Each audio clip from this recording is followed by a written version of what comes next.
ప్రభు చరిత్ర వదిలే శ్వాసపై ధ్యాస ఉంచండి. శ్వాసను వదులుతున్నాను వదులుతున్నాను వదులుతున్నాను. అదే భావన, అదే సంకల్పం. మనసులో వేరే భరత సమతుము ప్రియ భారీ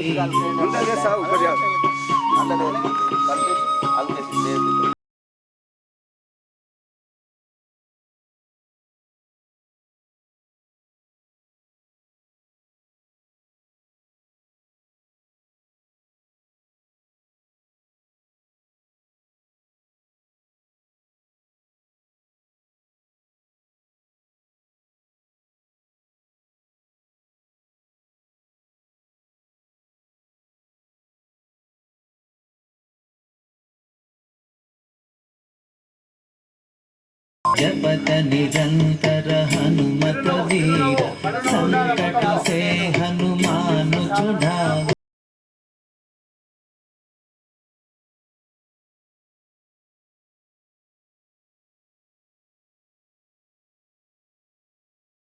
फल पावै हरि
यस्य देवमृत्युजं होतारं रत्नदातमम् ॐ सनः पितेव सूनवे अग्ने सूपायनो भव सचस्वानः स्वस्तये ॐ स्वस्ति नो मिमितामश्विनामगः स्वस्ति देव्यदितिरनर्मणः स्वस्ति पूषा सुरामहे सोमं स्वस्ति भुवनस्य बृहस्पतिः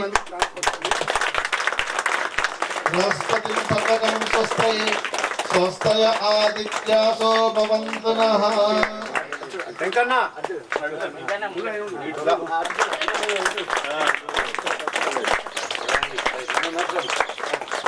ॐ अग्नेन स्वताराय अस्मान् विश्वानि देव वैनानि विद्वा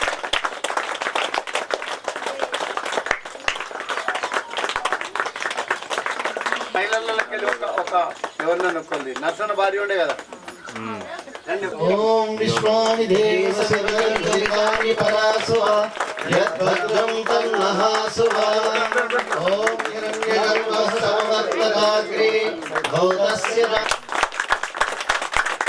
ఓం येन द्रौरुग्रा पृथ्वी च दृढा येन स्वास्तवितं येन नाकः यो अन्तरिक्षे रजसो विमानः तस्मै देवाय हविषा विधे मातरं वन्दे वन्दे गो माता की जय गो माता की जय गो माता की ओम नमः सुखदामं पावनं ओम नमः सुखदामं पावनं योगी पुंगवुलु स्मరించి తరించిరి योगी पुंगवुलु स्मరించి తరించిరి రాగద్వేషములలో పడకరంగిల్లిరి योगी पुंगवुलु स्मరించి తరించిరి రాగద్వేష వైవస్వత మన్వంతరి అష్టావింశతితమే కలియుగే కలి ప్రథమ చరణే ఏక వృందః సప్తనవతి కోట్యః ఏకోనత్రింశతి లక్షాని ఏకోనపంచాశత్ సహస్రాని పంచవింశోత్తర శతతమే సృష్టివత్సరే వైక్రమాబ్దే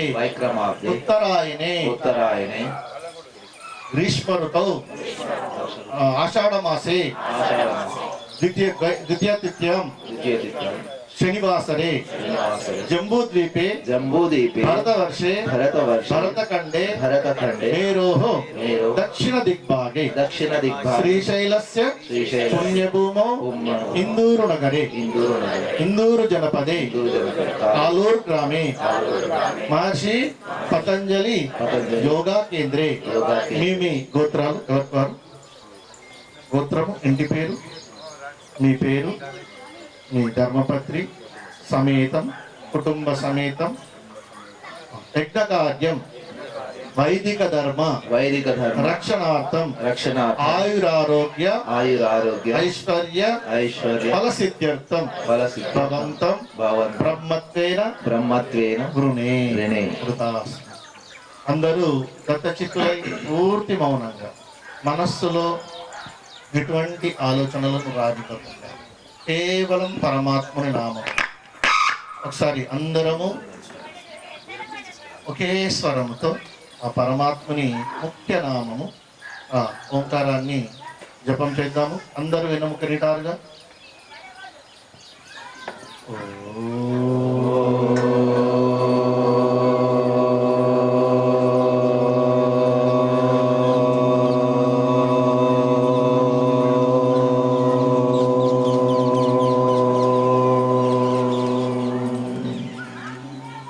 రెండోసారి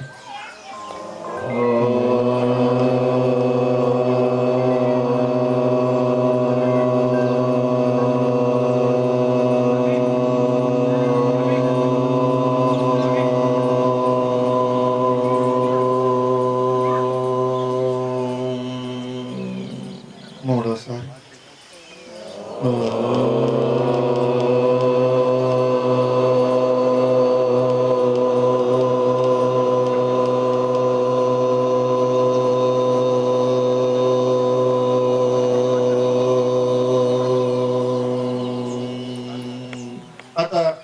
स्तुति प्रार्थनोपासना मन्त्राः ओम विश्वानि देव सवितर्दुरितानि परशुभ यद्भद्रं तन्नाशुभ ॐ हिरण्यगर्भः समवर्तताग्रे भूतस्य जातः पतिरेक आसीत् तदाधार पृथिवीं द्यामुदेवां तस्मै देवाय हविषा विधेवाम् ॐ यत्परा बलदायस्य विश्व उपासते प्रशिशं यस्य देवाः यस्य छायामृतं यस्य मृत्युः तस्मै देवाय हविषा विधेवाम् ॐ यत्परा बलदायस्य विश्व उपासते प्रशिशं यस्य देवाः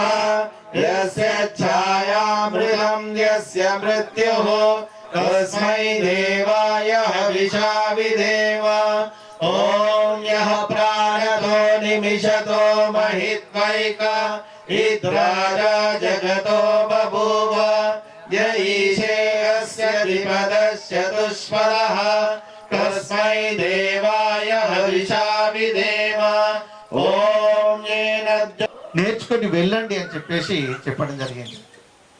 అంటే భారతదేశం ఎందుకు గొప్పది అంటే అద్భుతమైనటువంటి సాహిత్యము. కృష్ణుని ఎందుకోసం పూజించాలి? కృష్ణుడు భగవద్గీతలో ఏం చెప్పిండు? మళ్ళీ గర్వసే కహో హం హిందూ హై, బస్ గర్వంతో చెప్పి మేము హిందువులం, కానీ మాకు ఏది జాంతన. కాబట్టి సాంఖ్య దర్శనంలో కపిల మహర్షి చెప్తాడు, ఒక్కసారి అందరూ అనండి, జ్ఞానాత్ ముక్తి.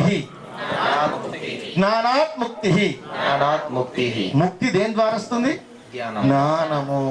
అన్ని గ్రంథాలలో ఉన్నాయంటిది జ్ఞానం. కానీ జ్ఞానం అంటే వినడానికి అబ్బా కొద్దిగా మాకు టైం లేదు, మాకు కొద్దిగా తొందర కాదు, జ్ఞానం వద్దు మాకు, జ్ఞానం వద్దు. అరే యోగ శాస్త్రంలో ఏమున్నది? అవసరం లేదు. వేదాలలో ఏమున్నాయి? భగవద్గీతలో ఏమున్నాయి? అజ్ఞానం కావాలి. ఎందుకోసం? ఏం చెప్పిండ్రు?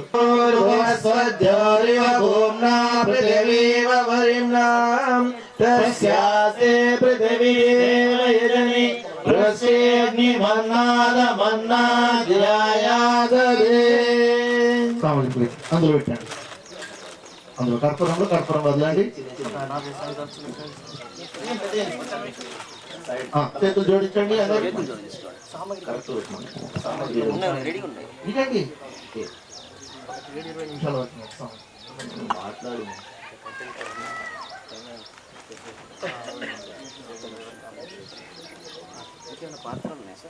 ఓం అయంతయిత్మ ఆత్మా జాతవేదస్య హేయస్య వర్తస్మై జాతవేదసే ఇయం నమః. ఓం సమిరాగ్నిం ధ్రువస్య జాగ్రతే బోధయతాతిథిం అస్మిన్ హవ్యా జుహోతనం. ఓం సుసమిద్ధాయ శోతిషే ఋతం దేవం జుహోతన అగ్నయే జాతవేదసే స్వాహా. ఇదమగ్నయే జాతవేదసే ఇదమన్నం నమః. ఓం మగవాళ్ళు నెయ్యి పాత్ర తీసుకోండి, ఆడవాళ్ళు చేతులు మోచేతును స్పృశించండి. ప్రజయా పశుభిర్బ్రహ్మవర్చసే నాన్నాద్యేన సమేదయ స్వాహా. ఇదమగ్నయే జాతవేదసే ఇదం నమస్మాన్ ప్రజయా పశుభిర్బ్రహ్మవర్చసే నాన్నాద్యేన సమేదయ స్వాహా. అందరూ ఇదం నమః. ఓం అయంతయిత్మ ఆత్మా జాతవేదస్తే నేత్రస్య వర్ధస్వ చేతవర్ధయతాస్మాన్ ప్రజయా పశుభిర్బ్రహ్మవర్చసే నానాద్యేన సమేదయ స్వాహా. ఇదమగ్నయే జాతవేదసే ఇదం నమః. ఓం అయంతయిత్మ ఆత్మా జాతవేదస్తే నేత్రస్య వర్ధస్వ చేతవర్ధయతాస్మాన్ ప్రజయా పశుభిర్బ్రహ్మవర్చసే నాన్నాద్యేన సమేదయ స్వాహా. ఇదమగ్నయే జాతవేదసే ఇదం నమః. చెంబులు తీసుకోండి, నెయ్యి పక్క చెప్పండి. అక్కడ ఉంది ఇంకో చెంబు. మెల్లగా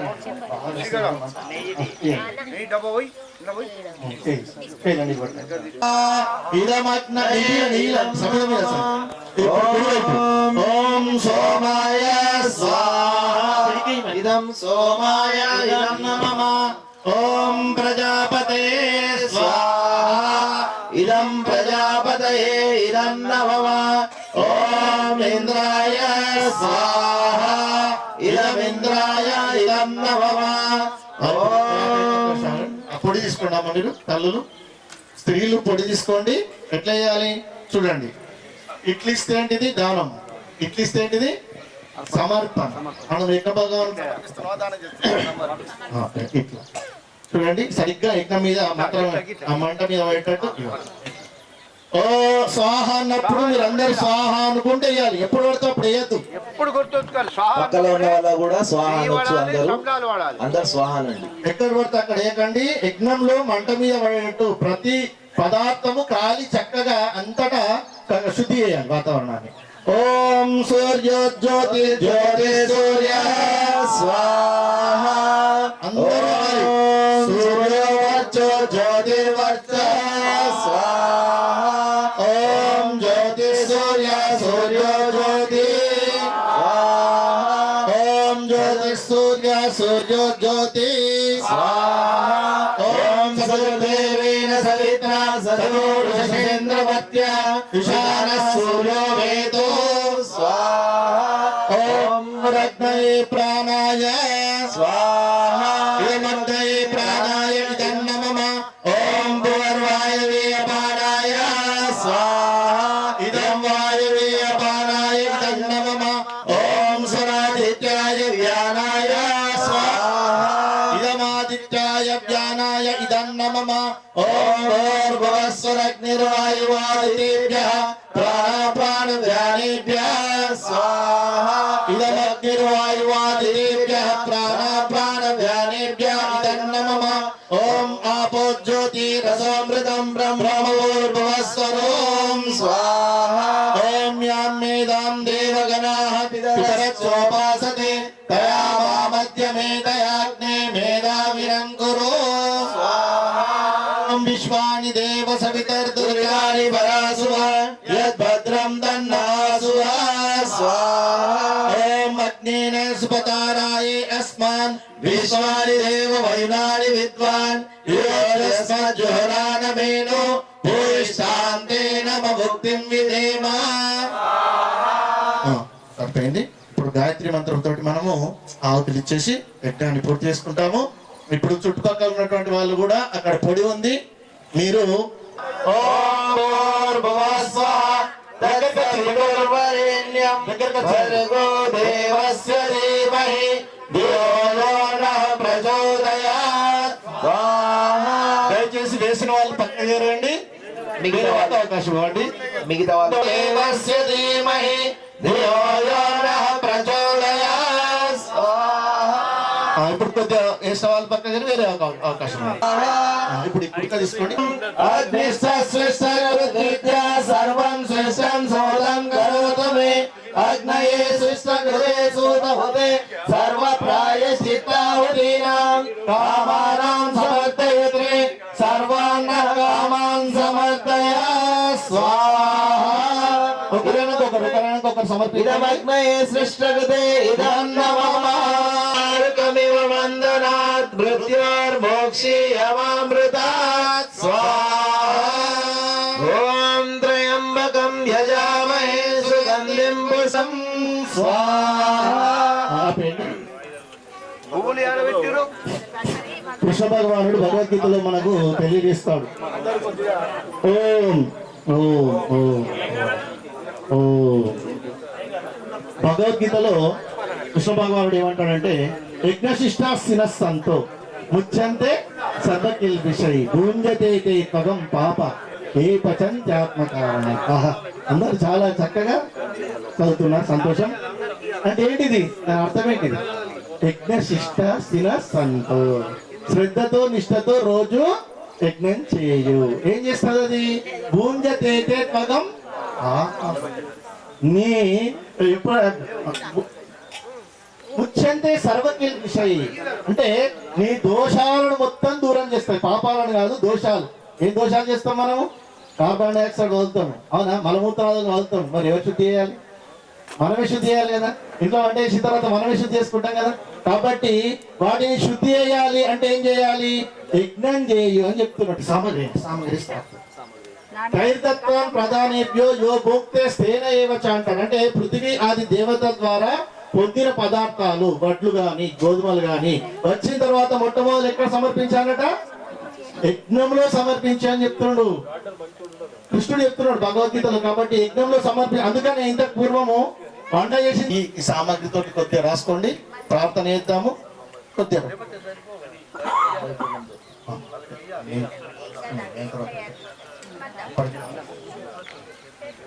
చేతులు రాసుకోండి, ప్రార్థన చేద్దాం. చేతులు ఇలా చూసుకోండి. ఓం తేజోసి తేజోమయే, ఓం వీర్యమసి వీర్యమయే, ఓం బలమసి బలమయే, ఓం ఓజోసి ఓజోమయే, ఓం మన్యురసి మన్యుర్మయే, ఓం సహోసి సహోమయే, ఓం సర్వే భవంతు సుఖినః సర్వే సంతు నిరామయాః सर्वे भद्राणि पश्यन्तु मा कश्चित् दुःखभाग् भवेत्। काले वर्षतु पर्जन्यः पृथिवी सस्यशालिनी, लोकोऽयं क्षोभरहितः सज्जनाः सन्तु निर्भयाः। स्वस्ति प्रजाभ्यां परिपालयन्तां न्यायेन मार्गेण महीं महिषाः। गोब्राह्मणेभ्यः शुभमस्तु नित्यं, लोकाः समस्ताः सुखिनो भवन्तु। लोकाः समरानी दया इंत अनरादया మదిని నీ మేలును మరచిపోలేనయా ఈశ్వరాని దయా. కడుపులో తిన్నమై కదలాడు నా కొరకై, కడుపులో పిన్నమై కదలాడు నా కొరకై, అమ్మయద కమ్మని పాలనింపావయా ఈశ్వరాని దయా. కని ప్రేమ మీరగా మము పెంపు చేయగా, కని ప్రేమ మీరగా నన్ను పెంపు చేయగా, త్యాగమయులైన తల్లి తండ్రిని చావయా ఈశ్వరాని దయా. ఈ సూర్య చంద్రులు భూమి సముద్రాలు, ఈ సూర్య చంద్రులు భూమి సముద్రాలు, ఈ అన్నము నీరు నీ భాగ్యమేనయా ఈశ్వరాని దయా. ఈ ఇంద్రియములో ఇంద్రియ సుఖములో, ఈ ఇంద్రియములో ఇంద్రియ సుఖములో, ఈ దేహమీ మన ప్రణవేశనీమయా ఈశ్వరాని దయా. ఇంత దయా ఈశ్వరాని దయా. పరమాత్మ దయ ఇంత అని రాస్తుందా? పుట్టంగానే తల్లి ఎదలో పాలు సిద్ధం. ఎండాకాలం చలి అన్ని కాలం ఇచ్చాడు. ఓన్లీ ఎండాకాలం ఉంటే ఉంటుంటివా? ఓన్లీ వర్షాకాలం ఉంటుంటుంటివా? ఈ పండ్లు ఈ కూరగాయలు అన్ని ఎవరిస్తున్నారు? ఎవరిస్తున్నారు? పరమాత్ముడైనా కలుగుకుంటూ నారాయణ నారాయణ అంటుంటా కదా. కాబట్టి నా అంత గొప్ప భక్తులు ఎవరు లేరు అని అన్నాడట. నా అంత గొప్ప శిష్యులు భక్తులు లేరు అన్నాడట. అప్పుడు కృష్ణమూర్తి అన్నాడట, లేదు చాలా మంది ఉన్నారు అన్నాడు. అరే చాలా మంది ఉన్నారు అంటున్నాడు. ఏంది? నిజమైన భక్తుడు. అరే ఇది ఎట్లా?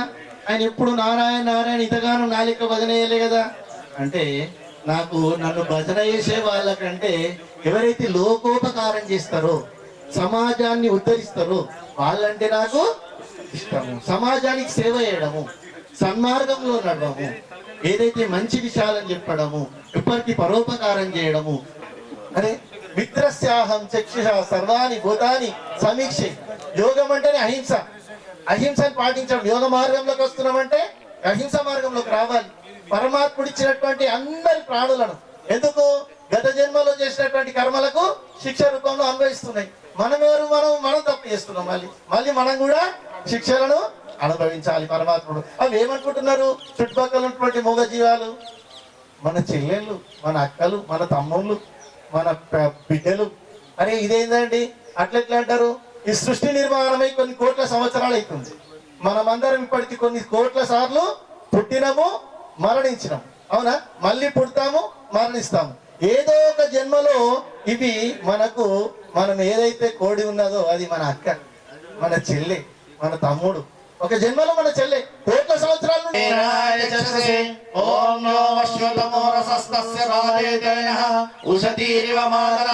ఓం తస్మా అరంగమామో యక్షక్షయాయ జిన్మత ఆపో జనయదాజన ఓం నాపః శివః శివతమః శాంతః శాంతతమః తాస్తే కృణ్వంతు భేషజం. ఒక్కసారి యజ్ఞ యజమానులను ఓం శుభాసన యజమానస్య కామః ఓం శ్రీరస్తు శ్రీరస్తు శుభం భవతు శుభం భవతు ఓం స్వస్తి స్వస్తి స్వస్తి స్వస్తి స్వస్తి ఓం స్వస్తి స్వస్తి న ఇంద్రో వృద్ధశ్రవాః స్వస్తి నః పూషా విశ్వవేదాః స్వస్తి నస్తాక్షో అరిష్టనేమిః స్వస్తి నో బృహస్పతిర్దదాతు. ఇప్పుడు ఓం భద్రం కర్ణేభిః శృణుయామదేవాః భద్రం పశ్యేమాక్షవీర్యజత్రాః స్థిరైరంగైః సుష్ఠువాంసస్తనూభిర్యశేమహి దేవ ఇదం యజాయుః. ఓం సర్వం వైపూర్ణం స్వాహం స్వాహా. ఓం జౌ శాంతిరంతరిక్షం శాంతి పృథివీ శాంతిరాపః శాంతిరోషధయ శాంతి వనస్పతయ శాంతిర్విశ్వే దేవాః శాంతి బ్రహ్మ శాంతి సర్వం శాంతి శాంతిరేవ శాంతి సామా శాంతిరేధి. ఓం శాంతి శాంతి శాంతి. వైదిక ధర్మ की सत्य सनातन वैदिक धर्म की मर्यादा पुरुषोत्तम श्री रामचंद्र छत्रपति शिवाजी महाराज की छत्रपति संभाजी महाराज की झांसी लक्ष्मी బ్రహ్మను మీరు అయ్యో మన అదే విధంగా విజయ్ కుమార్ గారు చేపిస్తాడు. ఆ యజ్ఞాలన్నీ చేపిస్తూ తను కూడా నిష్కామ కర్మనే. ఎక్కడ ఒక్క రూపాయి తీసుకోకుండా యజ్ఞ కార్యక్రమాలన్నీ నిర్వహిస్తూ మనందరికీ కూడా మరి మన సంస్కృతిని మన యొక్క ధన్యవాదాలు సార్. మన అదృష్టము భావించాలి.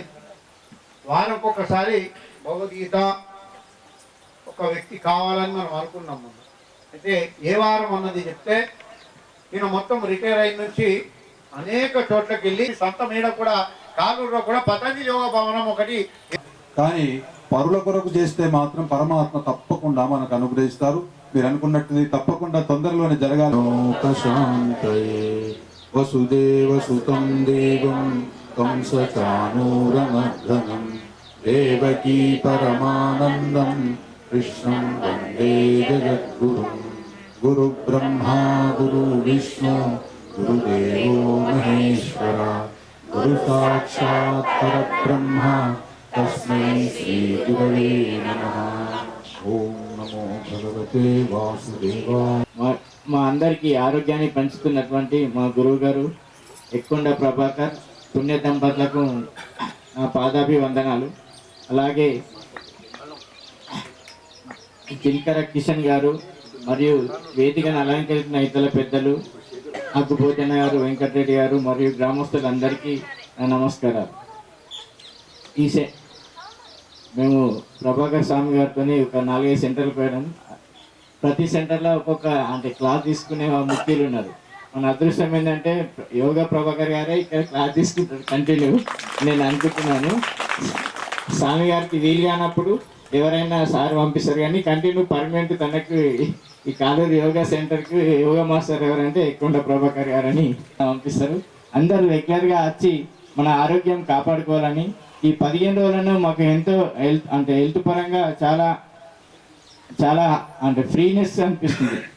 ఈ వాతావరణంలో కానీ దీంట్లో కానీ యోగా వచ్చే వరకు కూడా సంతోషంగా వస్తున్నారు అందరూ. ఇంకా గ్రామస్తులు ఇంకా పాల్గొని, ఆరోగ్యం ముఖ్యం కాబట్టి ముందు ఆరోగ్యాన్ని మెరుగుపెట్టుకోవడానికి అటు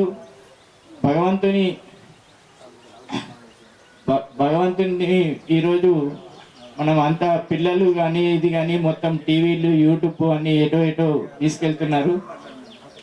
అలాంటి వేరే మార్గం తీసుకుపోతున్న నుంచి ఇప్పటి నుంచి మన కాలూరు గ్రామంని ఆధ్యాత్మిక వైపు తీసుకోవడానికి కూడా మనం మహాభారతం కానీ రామాయణం కానీ కంటిన్యూ బోధించడానికి కూడా ప్రతి వారం సార్ అన్నందుకు మా గ్రామం తరఫున సార్ గారికి ధన్యవాదాలు. ఖచ్చితంగా పంపాలా, ఫోన్కు దూరం చేయాలా, ఆత్మార్థిక వైపు దగ్గర చేయాలని. మనము చాలా అదృష్టవంతులం. ఈనాడు భూమి మీద 200కు పైగా దేశాలు ఉన్నాయి. అందులో మన దేశము ఒకే ఒక దేశం, సనాతన ధర్మాన్ని పూర్తిగా ఆచరిస్తున్నటువంటి దేశం. అందులో సనాతన ధర్మంలో ఉన్నటువంటి వాళ్ళము మనము. ఆ సనాతన ధర్మంలో కూడా ఇంత పవిత్రమైనటువంటి యోగా మార్గంలో ఉన్నటువంటి వాళ్ళము మనము. ఒక కాంపిటీషన్లో 1,00,000 మంది పాల్గొన్నారు, అందులో 10 మంది మాత్రమే గెలిచారు. ఎంత గ్రేట్గా ఉంటుంది, ఎంత గొప్పగా ఉంటుంది, అవునా? మరి 1,00,000 మందిలో 10 మంది గెలిస్తేనే వాళ్ళు చాలా గొప్ప అనుకుంటే కనుక ఆ 700 కోట్ల మందిలో కేవలం మనం 100 మంది 200 మందిని ఈ మార్గంలో ఉన్నామంటే మనము ఎంత గొప్ప వాళ్ళము, ఎంత అదృష్టవంతులము, అవునా? కాబట్టి మనందరం కోసం మనం గట్టిగా చప్పట్లు కొట్టుకుందాము. ఈ మార్గాన్ని, ఈ యోగా మార్గాన్ని, వేద మార్గాన్ని మనం అందరికీ పరిచయం చేయాలి. పుణ్యము అంటే ఏదో కాదు. మహర్షి స్వామి దయానంద సరస్వతి పుస్తకంలో రాస్తాడు, పుణ్యము ఈ మార్గాన్ని అంతటా పంచడము, పాపము దీన్ని వ్యతిరేకించడం. వసంతే పుణ్యానికి పాపానికి డెఫినేషన్. కాబట్టి ఎంత సంపాదించుకుంటే అంత పుణ్యం మన అకౌంట్లో జమ అవుతుంది. ఈ యోగాకి పరమాత్ముడు నాకేమొస్తుంది, నాకేమన్నా వస్తుందా, నేను స్వార్థం లేకుండా చేస్తాను యజ్ఞం. ఎందుకు చేస్తున్నా? కమర్షియల్, పక్కా కమర్షియల్. పుణ్యం వస్తుంది అన్న నమ్మకంతో యజ్ఞం చేస్తున్నా. కాబట్టి మీరు కూడా పుణ్యం వస్తుంది ఖచ్చితంగా ఈ మార్గంలోకి తీసుకొస్తే. కాబట్టి ఖచ్చితంగా యోగము, యాగము, ఆయుర్వేదము ఇటువైపు జనాన్ని తీసుకురావడానికి ప్రయత్నం చేస్తారని చెప్పేసి కోరుతూ అవకాశం ఇచ్చినందుకు ధన్యవాదాలు. కొండ ప్రభాకర్ అన్నయ్య గారికి, వదినమ్మ గారికి మరియు కృష్ణార్జున్ ప్రతి యోగా సెంటర్ని టచ్ చేస్తారు కాబట్టి మన కిషన్ గురువు గారికి, మరి ఇక్కడ వచ్చిన పెద్దలకు, మరి సంతోష్ వెంకటరెడ్డి, గంగాధర్ నర్సయ్య, సామన్న, విలేజ్ పెద్దలకు మరియు మా తోటి సోదరులకు అందరికీ నా నమస్సుమంజలి. ఈ యోగా చాలా పవిత్రమైనది. ఈ యోగా నేర్చుకున్న వాళ్ళు ఈరోజు ప్రభాకర్ అన్ననే ఉన్నాడు, నేను చూస్తున్నా. గత 25-30 సంవత్సరాలు చూస్తున్నా. ఆయన ఫస్ట్ యోగా చేసినప్పుడు ఆయనని ఏలన చేసేవాళ్ళు, ఏమున్నది యోగాలో, ఏం చేసేది, ఏం చేస్తాడు. ఈ రోజు చూస్తుంటే ప్రతి ఊరిలో, ప్రతి గల్లీలో, నిజామాబాద్ జిల్లాకు రాష్ట్ర వ్యాప్తంగా ఆయన పేరు యోగా అంటే ప్రభాకర్ అంటే యోగా అన్నది ఈరోజు మన తెలంగాణలో వినబడే పేరు. నేను ప్రభాకర్ అన్నని దుబ్బల్నే కొంతమంది గుర్తుపట్టిన రోజులు ఉండే. ఈరోజు యోగా వలన ఆయనకు ఇంత మంచి పేరు వచ్చింది. కాబట్టి ఆయనకు, ఆయన ఫ్యామిలీకి నా శిరస్సు వంచి నమస్కారం తెలుపుకుంటూ, మా కాలూరుని ఇంతకుముందే ఒక 10 సంవత్సరాల బిఫోరే ఇక్కడికి వచ్చి ఆయన యోగా సెంటర్ని ఓపెన్ చేసి మా అందరినీ కలిపి, ఈ కాలూరు అంటేనే దుబ్బ అంటేనే కాలూరు. ఈ కాలూరులో ఆయనకున్న పరిచయాలు దుబ్బలో కూడా లేవనిపిస్తుంది మాకు. ప్రతి ఇంటిని టచ్ చేస్తాడు. ఆయనని గుర్తుపట్టిన వాళ్ళే కాలూరులో లేరు. ఇప్పుడు సంతోష్ అన్నట్టు మాకు యోగ గురువులు వేరులను పంపకన్నా, నీకు టైం ఉన్నప్పుడే వచ్చేయు, నీకు టైం లేనప్పుడు మాత్రం ఎవరినైనా ఒకరిని పంపి. కానీ మీరు ఇది దుబ్బ అనుకొని కాలూరు నీదే అన్న, కాలూరులోనే నీది చూస్తున్నాం, మేము కాలూరునే నీ దుబ్బలాగా చూస్తూ నీకు మేము నమస్కరించి చెప్తున్నాము. ఇది సక్సెస్ చేయాల్సింది నువ్వే కనుక మీరు ఎక్కువ టైం ఇచ్చి కాలూరుని యోగా సెంటర్ చేయవలసిందిగా కోరుకుంటూ, మరియు నువ్వు ఏదైతే యోగా బిల్డింగ్ అన్నావో అది కూడా ఎమ్మెల్యే గారు భూపత్ రెడ్డి గారు ఉన్నారు, ఎంపీ అరవింద్ గారు ఉన్నారు. వాళ్ళు కాలూరు అంటే వాళ్ళకు మంచిగానే, కాలూరు అంటే వాళ్ళు గుర్తుపట్టే ఊరే కాబట్టి వాళ్ళు ఎంతో కొంత డబ్బు ఇస్తే మనము కట్టుకుందామన్నా. మళ్ళీ మీరు అన్నారు అర్సపల్లిలో బిల్డింగ్ కడితే అందరూ డబ్బులు జమ చేసినారు, అట్లా కూడా మేము జమ చేయడానికి సిద్ధమే అన్న. మీరు ముందుకు పోతుంటే మేము ముందుకు నడవడానికి సిద్ధంగా ఉన్నాం. దానికి మీరు టైం ఇచ్చి దీన్ని యోగా సెంటర్ని సక్సెస్ చేయాలని మనస్ఫూర్తిగా కోరుకుంటూ, ఈ టైం ఇచ్చి అందరికీ యోగా గురువులకు అందరికీ నా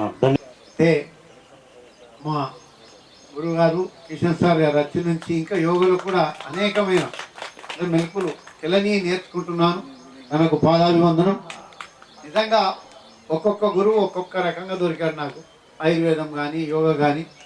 అట్లనే మరి కష్టపడే వాళ్ళు కూడా దొరికారు. వీళ్ళంతా అరసపల్లిలో చాలా చిత్రం ఉంటుంది, పార్టీలు వేరే ఉంటాయి కానీ ఏదైనా పని ఊరికి వచ్చిందని అందరూ ఇట్లా ఇట్లా ఈ 5 ఏళ్ళు ఎట్లా మొట్టి దగ్గరికి వస్తుందో ఆ పని వెళ్ళి దాకా కలిసి ఉంటారు. ఆ ఊరికి నమస్కారం. చాలా నివారపడిన యోగా యోగా బిల్డింగ్ ఏర్పడి ప్రతి ఒక్కరు సహకారం. 500 అంటే చాలా చిత్రమైన విషయం చెప్తున్నాం. ఒక ఆయన కూలీ చేసేవాడు పిల్లవాడు, ఆ కూలీ చేసే ఆయన ఒక గదంకు పైసలు ఇచ్చాడు. నన్ను అడగలేదని ఏడ్చినట్టు ఆయన. అరే నన్ను ఎందుకు అడగలేదు, నేను సరే నువ్వు కూలి పని చేసుకుంటావు కదా అంటే 500 ఒక గదంకు పైసలు ఇచ్చారు. ఎటువంటి ఊరు చెప్పండి, అందరు ఇచ్చారు. ప్రతి ఇంటికి గదంకు 10 గదాలు 20 గదాలు మామూలు అయిందిగా, అందరి మీద పడదు. అందుకే యోగలో కూడా మనం ఇక్కడ ఎవరైనా పెద్దవాళ్ళు వచ్చినప్పుడు సన్మానం ఇది చేసుకోవాలనుకుంటాం. గురువులకు పూజ చేసుకోవాలని అంటే ఎట్లుంటుంది, మంచుకో 100 రూపాయలు వేసుకుంటే ఎవ్వరికి మనకు బర్డన్ కాదు, ఒత్తిడి కాదు. అందుకే మొన్న కూడా చెప్పా, అందుకే ఒక 100 రూపాయలు వేసుకున్నాం మనకు ఉండిపోతాయి పైసలు. అవునా? అయితే ఒక్కసారి మన గురువులకు అందరం అందాం. గురురు బ్రహ్మ గురురు విష్ణు గురురు దేవో మహేశ్వర. గురురు బ్రహ్మ గురురు విష్ణు గురురు దేవో మహేశ్వర.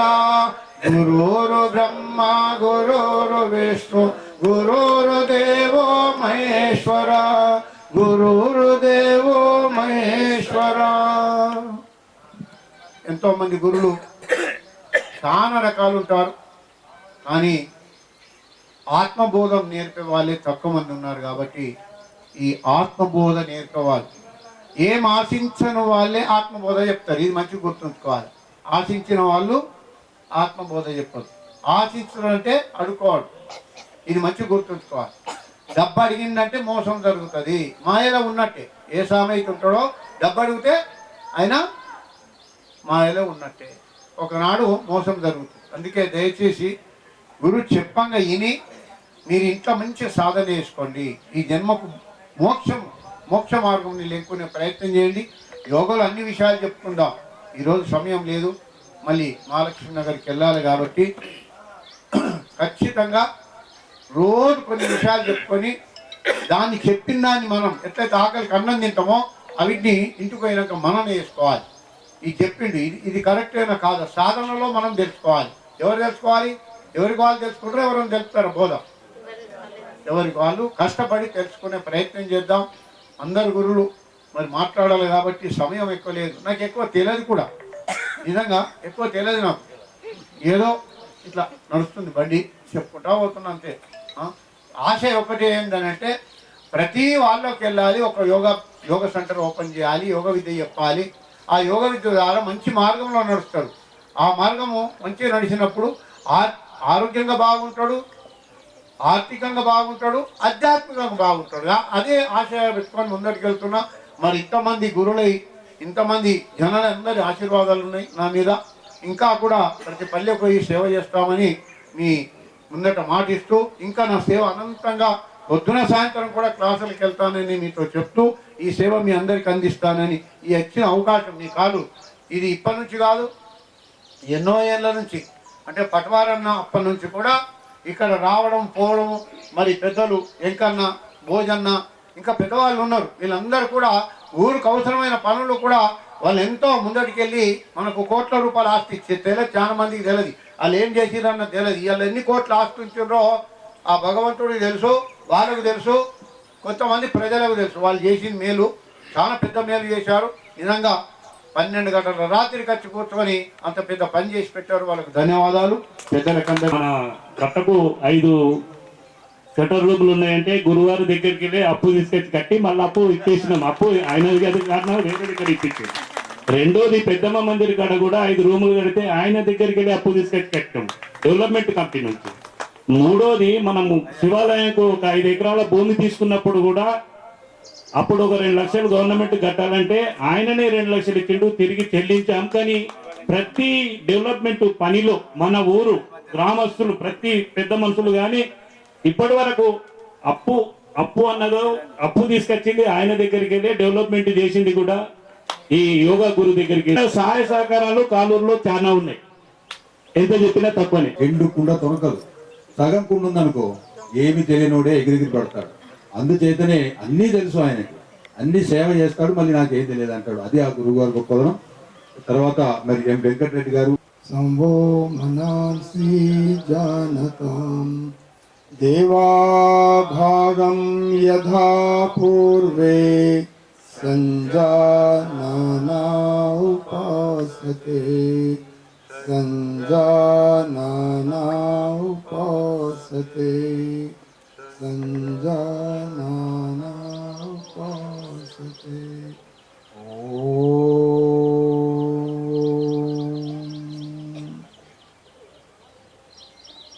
ఈనాటి ముఖ్య దినం గురు పూర్ణిమ లేదా వ్యాస పూర్ణిమ అని గురువుల్ని మనము గౌరవించుకునే దినం అన్నమాట.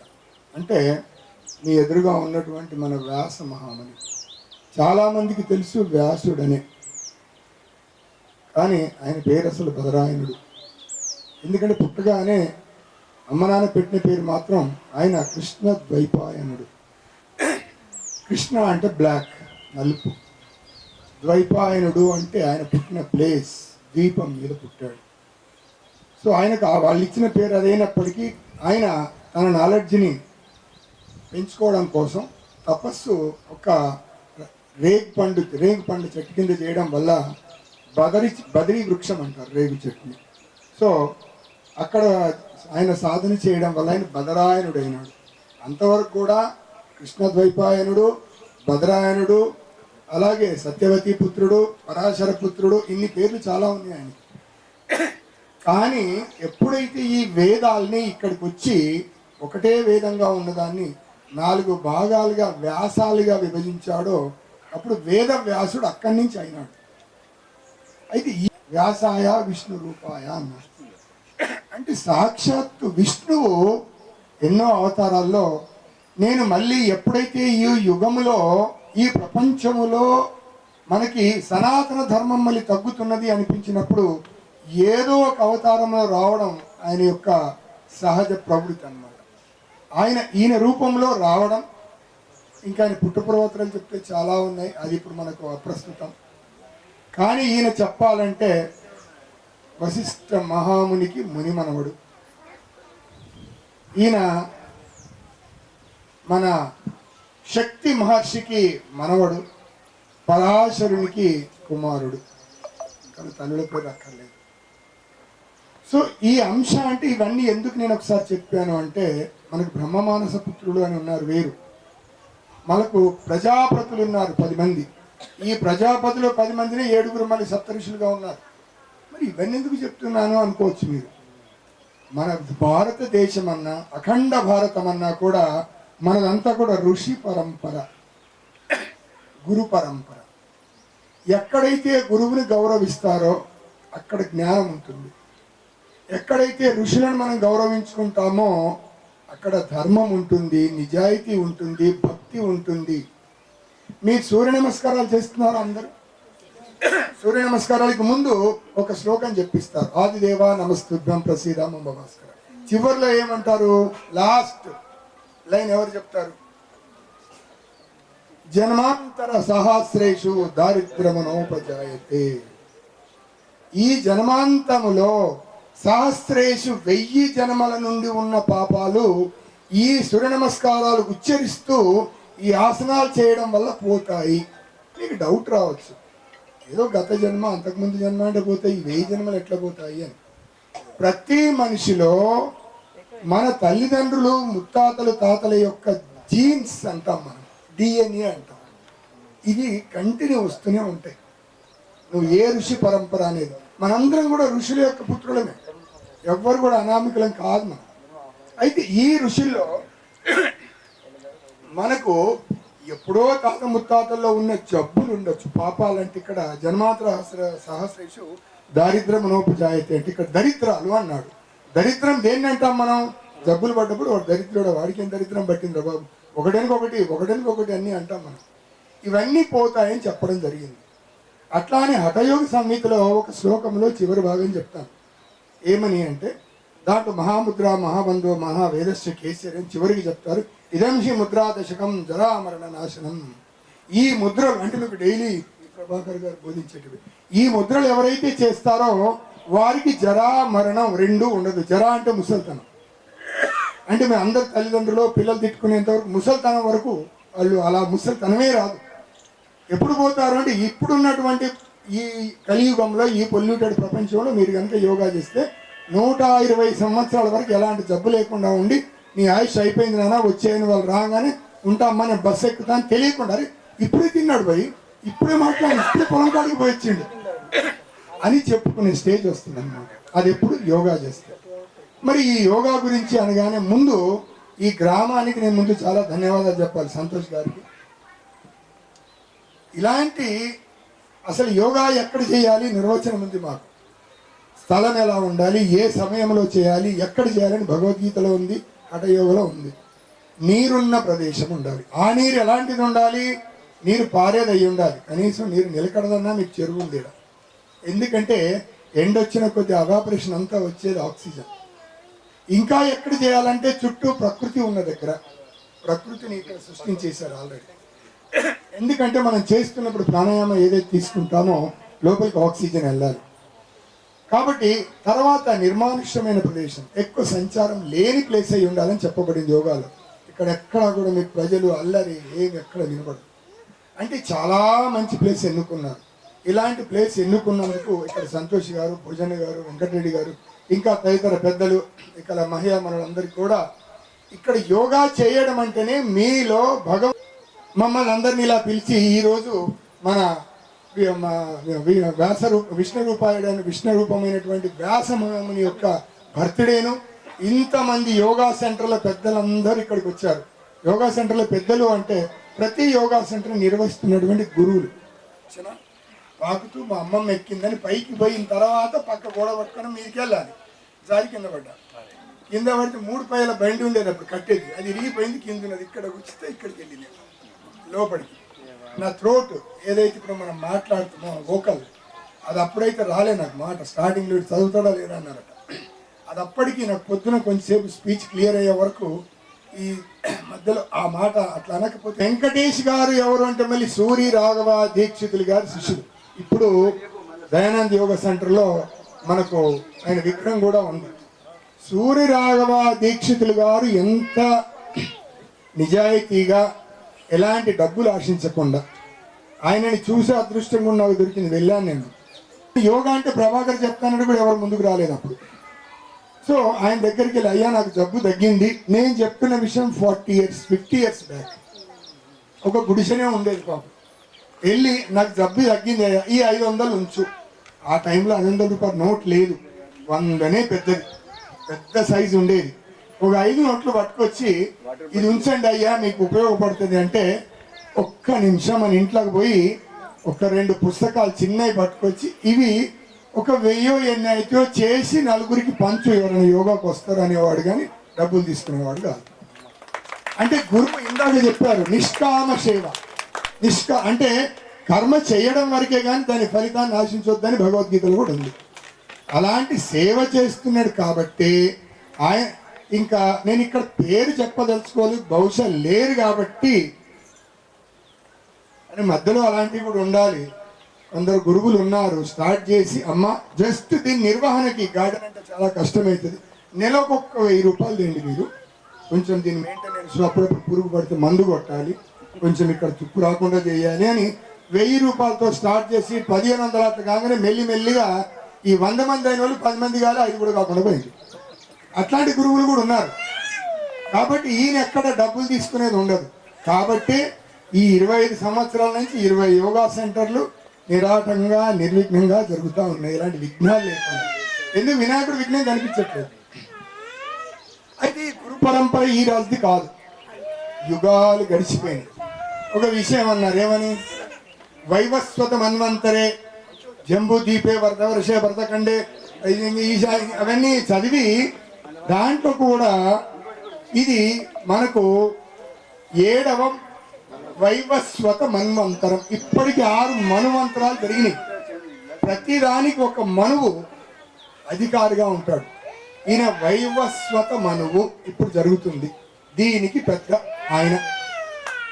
ఇప్పుడు నేను ఎందుకు ఇది చెప్పాల్సి వస్తుందంటే మనకి ఇలాంటివి ఇంకా మొత్తం అసలు 7 జరిగినాయి, ఇంకా ఇది 7వది అయిపోతే ఇంకా 6 ఉంటాయి మళ్ళీ. అంటే మొత్తం కూడా 12 జరగాలి. ఇన్ని జరగాలి అంటే మరి ఒక్కో మన్వంతరం అంటే ఏమిది అంటే 71 మహాయుగాలు. ఒక్క యుగం అంటే ఏమిటంటే మనది కలియుగం. అందరూ ఒప్పుకుంటారా? ఇది కలియుగం. అందరూ ఏమంటారు, అబ్బా కలియుగం నాశనానికి వచ్చిందిరా. ఏమి రాలే, మీరు చూసింది తక్కువ, మీరు చూసింది చాలా తక్కువ. అసలైన కలియుగం ఇంకా స్టార్ట్ కాలేదండి. కలియుగం మొత్తం కూడా 4,32,000 సంవత్సరం స్టార్ట్ కావడానికి మనకు ఇది మీకు తెలిసింది ఏంటి? క్రీస్తు పూర్వం, క్రీస్తు శకం. ఇది క్రీస్తు శకం 2025. ఇది స్టార్ట్ అయిన నాటికే 31,000 సంవత్సరాలు ఆల్రెడీ అయిపోయింది కురుక్షేత్ర సంగ్రామం జరిగి. అంటే ఇప్పటికి 5,127 సంవత్సరాలు అయింది కలియుగం స్టార్ట్ అయ్యి కృష్ణుడు వైకుంఠానికి వెళ్ళిపోయి. మరి 5,000 అయింది, మనకెంత కావాలి? 4,32,000 సంవత్సరాలు కావాలి. మరి ఇలాంటివి ఏమన్నా జరిగినాయంటే జరిగినాయి. దానికి ముందేం జరిగింది? ద్వాపర యుగం. అది 8,64,000 సంవత్సరాలు జరిగింది. దానికి ముందు త్రేతాయుగం జరిగింది. ఎవరు? శ్రీరామచంద్రమూర్తిది. అది 12,96,000 సంవత్సరాలు జరిగింది. దానికి ముందు జరిగింది, దాన్ని గోల్డెన్ ఏజ్ అంటాం, అది కృతయుగం. కృతయుగంలో అసలు ఇంకా దాని గురించి చెప్పాలంటే సమయం చాలా అలాంటి యుగం. అంటే అప్పుడు ఒక్కొక్క యుగంలో ఒక మనిషి ఆయుష్ ఎంత ఉందని చెప్పాలని. సో అప్పుడు వాళ్ళ హైట్ కూడా పర్సనాలిటీలు అవేనండి. మనం రాను పాతకాలంలో ఇప్పటికీ చెప్తారు, ఏమని? చెనిగి చెట్లకు నిత్యం లేచే మనుషులు పుడతారు అంటే పొట్టిగా అవుతున్నాం మనం. సో ఇలాంటివి 4 యుగాలు కలిస్తే 43,20,000 సంవత్సరాలు గడిస్తే ఒక్క మహాయుగం. అలాంటి మహాయుగాలు 71 జరిగితే ఒక మన్వంతరం. ఇప్పటికి 6 మన్వంతరాలు అయిపోయి 7వ మన్వంతరం 18 మహాయుగంలో ఉన్నాం. ఓకే, దాని తర్వాత ఇలాంటి మహాయుగాలు, ఇలాంటి మన్వంతరాలు 14 గడిస్తే ఒక కల్పం. అలాంటి ఒక్క కల్పం బ్రహ్మకి ఒక్క పగలు. అలాంటి కల్పాలు మళ్ళీ 12 మళ్ళీ సేమ్ గడిస్తే ఒక్క ఎంత జరుగుతుందో చూడండి. బ్రహ్మ 100 సంవత్సరాలు, విష్ణువుకి ఒక్క రోజు. అలా విష్ణువుకు 100 సంవత్సరాల ఆయుష్, విష్ణు 100 సంవత్సరాల ఆయుష్, రుద్రునికి ఒక్క రోజు. రుద్రుడికి 100 సంవత్సరాల ఆయుష్. రుద్రుని యొక్క 100 సంవత్సరాలు, పరమేశ్వరునికి ఒక్క శ్వాస. అంటే ఇక్కడ ఎందుకు గమనించాలి? మళ్ళీ ఏమన్నాడు? పరమేశ్వరుడైనా మానవుడైనా అందరికీ కూడా 21,600 శ్వాసలే ఇచ్చాను, మీకు నాకు సమానంగా ఉన్నాయి, వాడుకోండి అన్నాడు. మీరు ఎవరైనా క్యాలిక్యులేటర్ ఉంటే కొట్టుకోండి. 21,600 శ్వాసలు రోజు తీసుకుంటాం. నిమిషానికి 15. నిమిషానికి 21,600. మనకు అన్ని శ్వాసలే, పరమశివునికి అవే శ్వాసలు. మళ్ళీ శ్వాసలు అన్నారు, 6 శ్వాసల ఒక ఫలం, 60 ఫలాలు ఒక ఘటి, 60 ఘటి ఒక రోజు. మళ్ళీ క్యాలిక్యులేట్ చేయండి, సేమ్ 21,600. ఇవన్నీ ఎందుకు అంటే క్యాలిక్యులేషన్. ఇందాక నేను వచ్చేసరికి ఈ శేఖర్ గురించి చెప్పాలంటే, మళ్ళీ మన రాష్ట్రం యొక్క ఆంధ్ర రాష్ట్రం పేరు నిలబెట్టడానికి 7 సార్లు గోల్డ్ మెడల్ సాధించి పెట్టారు. కాబట్టి ఇక్కడ ఎవరి పేరు తీసుకున్నా వాళ్ళ గురించి చెప్పాలంటే టైం సరిపోదు, ఇట్లా చూడంగానే గుర్తుకొస్తుంది వాళ్ళ పేర్లు. సో ఇవన్నీ ఎందుకు చెప్తున్నానంటే, ఇక్కడ శ్వాసలు పోల్చారు. ఈయనేమన్నారు, పీలుస్తూ 1, మీరు 15 శ్వాసల్ని 6 లేదా 5 శ్వాసలకే తీసుకొచ్చారు, తగ్గించారు. ఈ ప్రతి నిమిషం మిగిలిస్తున్న శ్వాసలు మీకు ఆయుష్ పెరుగుద్ది. ఎంత అనులోమ విలోమ చేస్తే, నేను తర్వాత క్లాసులో చెప్తాను ఇంటర్నల్గా ఎట్లా జరుగుతుంది చేంజెస్ అనేది. సో ఇప్పుడు ఇందాక నేను చెప్పినటువంటి ఋషి పరంపర చెప్పాను, బ్రహ్మ మానస పుత్రుడు అనేటువంటిది ఎలా వచ్చింది అనే దానికి మనకు ముండకోపనిషత్తులో ఉంది. ఏమని చెప్తారంటే, దాంట్లో హిరణ్య గర్భో యోగస్య వక్త నాణ్య పురాతన అని ఉంది. హిరణ్య గర్భుడు ఎవరు? హిరణ్య గర్భో ఈశ్వరుడే యోగకు వక్త, అసలైన యోగ వక్త ఆయనే. మరి ఈశ్వరుడే యోగ చేసిండు అంటే పార్వతి చేసింది. మరి వీళ్ళు విష్ణువుకు బోధించాడు, బ్రహ్మకు కూడా బోధించాడు, రుద్రులకు కూడా బోధించాడు. దీన్నే మీరు వెళ్ళి ప్రచారం చేయండి, రేపు మానవులకు కావాలి, ఇది లేని బతకరు